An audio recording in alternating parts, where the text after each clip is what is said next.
essa questão da pessoa com deficiência foi uma questão que trouxe uma grande revolução.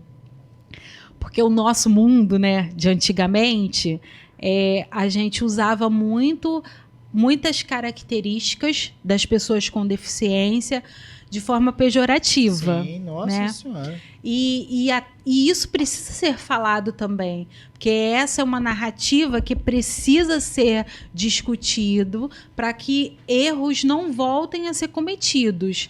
Né? Quando a mãe, às vezes, a criança não está escutando e fala, você está surdo?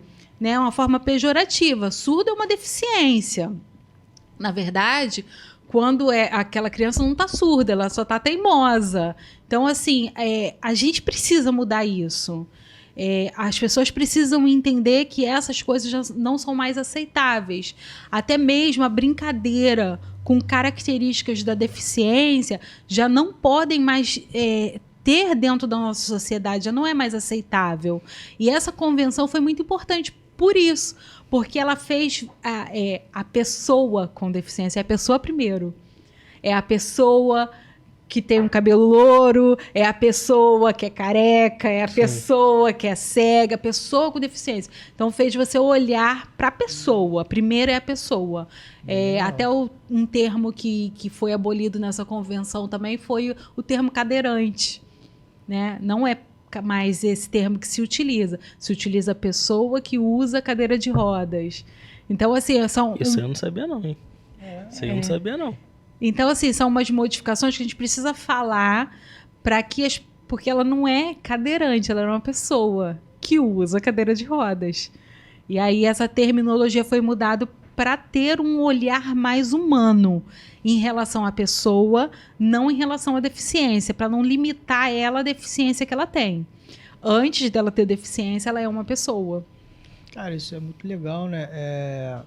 E realmente, pô, na minha época era horrível. Tu não falava, pessoa que não tem uma perna. Não, é o aleijadinho. O aleijadinho. O mãozinha, o perninha. Não, era ridículos. Nós temos quase a mesma idade, sim. Né? Que se você analisa hoje com um olhar mais evoluído, mais humano, tu fala, cara, que isso? Que negócio absurdo. Mas aí gera aquele negócio assim, né? Porque, por exemplo, você tá no meio de um monte de adolescentes. Na nossa época ali, todo mundo ali com seus 15 anos, 16 anos.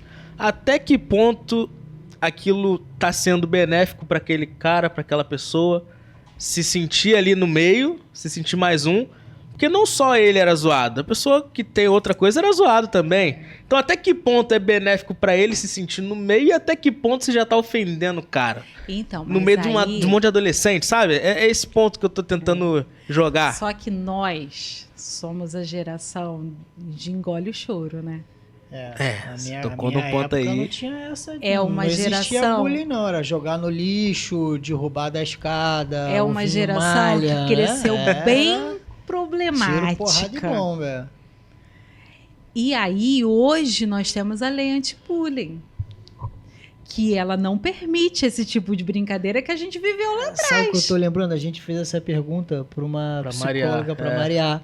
E a gente fez exatamente essa pergunta. Maria, você não acha e tal? Ela falou, não concordo com isso, ainda te digo. Pega esses adultos todos hoje tem um monte de problema mental. Que a gente comentou que as pessoas falam que aquela geração cresceu mais forte, essa carga emocional e tudo mais. pesada dessa geração. E hoje em dia todo mundo que tá com bom problema que as coisas estão mudando, né? E aí, essas brincadeiras de antigamente, elas já não são mais aceitáveis, principalmente pela lei anti-bullying, que não permite mais que esses tipos de brincadeira aconteçam no ambiente escolar e nem no cyberbullying, que é no ambiente de internet, WhatsApp. E muitos jovens já não aceitam mais isso também, não.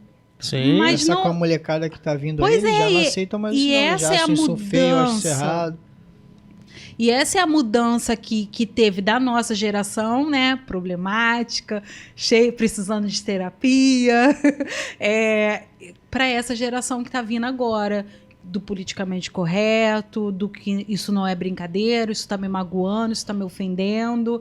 Essa geração que fala e que as pessoas param para escutar. E que bom que as coisas estão mudando e que as coisas estão caminhando para isso e que eles não precisam mais engolir o choro como nós, né? Que tinha que ir mesmo sendo zoado, tinha que ir mesmo apanhando na escola. Se apanhar na escola, arrumar um apelido, arruma outro para devolver. Se te bater, e que aí fez essa geração aí que hoje o mundo está naquele processo de repensar, né? Até que ponto aquilo ali interferiu na vida do adulto, até que ponto aquilo ali interferiu na inclusão das pessoas com deficiência, porque a maioria, né, das pessoas que eram zoados na escola eram pessoas também que tinham diferenças, né? Todo mundo escolhia aquele que era um diferente para cair em cima dele. E por que não, às vezes, essa diferença era uma deficiência? Sim. Né? Se naquela época o diagnóstico era tão difícil, não existiam profissionais adequados. Quem sabe aquela criança ali que era quietinha, retraída, que não olhava nos olhos, não era timidez, mas era o autismo. É o lerdão que falava na época. O lerdão. Entendeu? Aí hoje cresceu e se tornou um adulto problemático. Porque ele nem sabe que ele é autista. Esse dia eu estava conversando com a mãe de um autista que levou o filho para terapia. Mudei de um assunto para o outro. Levou o filho para uma terapia e começou a fazer o acompanhamento com a terapeuta. E teve um dia que ela não pôde ir, o pai foi levar a criança. Quando o pai entrou na porta, a terapeuta olhou para ele e falou: senta aí. O assunto é contigo hoje, vem cá, vem. Porque ela percebeu na atitude dele com a criança que aquele autismo tinha vindo da parte dele. Caramba. Do gene dele, tinha vindo ali hereditário dele. E aí ele começou a fazer terapia e ele começou a entender que as dificuldades que ele tinha de se relacionar, o terceiro casamento, sabe? O não parar em emprego. Era não porque ele era uma pessoa difícil, mas era porque ele tinha uma condição diferente. E ele não sabia que ele era autista. Então, toda a vida dele ele sofreu, se sentindo excluído, sabendo que ele não rendia como um outro profissional da área dele, sabendo que ele tinha as limitações dele, mas ele não sabia o que era. E ele foi descobrir levando o filho para terapia, que a terapeuta olhou para ele e falou: senta aí. Então, assim, existem hoje ainda existe pessoas que não sabem, que têm dificuldades de fala, que têm dificuldades de interação, que irritabilidade, que não conseguem dormir, que tomam remédio para depressão, quando na verdade é uma característica de autismo, e ela acha que aquilo é depressão, acha que aquilo é ser burro. Não, sabe? E na verdade não é. Na verdade ela tem uma condição, né? Porque o autismo é um condicionamento, um funcionamento diferente. E ela tem sensibilidade ao som. Aí ela fica irritado e ela não sabe por que ela está irritado. Mas, na verdade, é uma sensibilidade ao som, porque o cérebro dele, o lugar do som, é mais ativo. Sim. E aquele som irrita. Aí, às vezes, ele não consegue ter um ambiente, ficar quieto num ambiente profissional, né? E na verdade, ele só tem uma deficiência. Na verdade, ele só funciona de forma diferente, só tem características diferentes. E quando a pessoa descobre, eu estava conversando com essa menina, ela falou que quando ele descobriu, a vida dele mudou. Porque ele sabia a hora que ele ia desregular, que ele ia ficar nervoso. Ele sabia. Se autoconheceu muito mais. Ele começou a se policiar. Ele aprendeu na terapia como ele fazia as rotas de fuga para ele não cair naquelas armadilhas que o cérebro dele não ia conseguir dar conta, Que maneiro. Não porque ele era um idiota, mas porque ele tinha uma deficiência, porque ele tinha uma característica. Os neurônios dele funcionavam de forma diferente. E a vida dele ali mudou, porque ele começou a se entender e hoje ele dá até palestras falando sobre como ele descobriu ser autista e como que a vida dele mudou, porque muitas pessoas hoje têm problemas sérios na vida adulta e não sabem. Problemas de atenção e tantos outros problemas, porque na nossa época não era comum se falar sobre isso. Pô, o autismo, Alzheimer, TDAH, tudo isso, quando eu era bem criança, bem jovem, ninguém falava, não era tão estudado, né? Não era tão difundido. Provavelmente já estava sendo estudado, né? Mas a informação não corria igual corre hoje, né? Até porque... Não era todo mundo que tinha celular, internet. Pô, tu ia ouvir isso quando? Em casa, à noite, no jornal.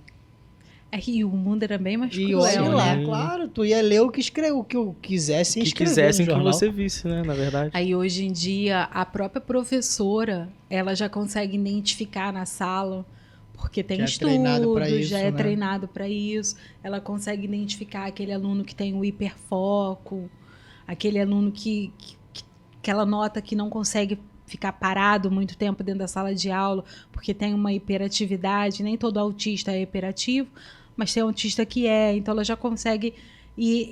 são as informações que fazem com que as pessoas olhem dessa forma. Até mesmo no ambiente corporativo, às vezes a gente tem um funcionário que não rende tanto, mas que é naquela área, mas que é super focado em outra. E aí compensa, mas por que ele é super focado naquilo que ele tem? Aquele foco ali, o hiperfoco dele está naquilo. Então, às vezes, eu li até uma matéria esses dias, não tenho certeza, mas eu acho que foi o Bill Gates que estava falando que uma área da empresa dele, ele só contrata pessoas com TDAH. Porque elas têm hiperfoco. Então, se você der um negócio para ela fazer, ela só vai sair dali a hora que ela terminar aquilo. Mesmo que ela tenha que ficar de madrugada, de noite, vai embora. De noite, porque o hiperfoco dela é naquilo que ela gosta ali. Então, ela vai ser um funcionário muito melhor do que qualquer outro. Eu não lembro se foi o Bill Gates ou foi um outro, mas eu sei que foi uma empresa assim, muito grande que estava falando sobre isso. Que para aquela determinada área, ele só contrata pessoas com TDAH. Porque sabe que aquilo ali vai render e que a pessoa... Ele não vai nem precisar pagar hora extra, que a pessoa vai estar trabalhando fora do horário com maior satisfação. Feliz da vida, quer terminar, né? Cara, existe lugar para todos, né, na sociedade, né? Basta a gente aceitar aquela pessoa como ela é e ajudar ela a se achar também, né? É verdade. Achar o lugar dela dentro da sociedade.